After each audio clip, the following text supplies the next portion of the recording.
Tulad ng nabanggit ko dati na ang paglilingkod sa Diyos ay di kailangang nasimbahan ka araw-araw. Huwag tayong malito kung paano maglingkod sa Diyos.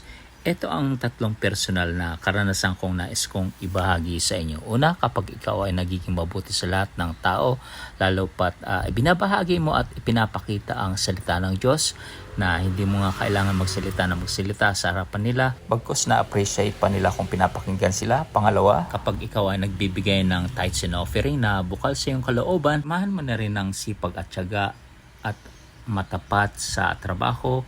At grateful tayo sa lahat ng pagpapala maski sa mga pagsubok na dumarating sa ating buhay. Pangatlo, kapag ikaw ay nagmamahal ng matapat sa asawa at sa mga anak mo, napakahalaga rin na meron tayong peace of mind, yung personal mong koneksyon at relasyon talaga sa Panginoon. At lagi natin tandaan, lahat ng tao ay nakakaranas ng kahirapan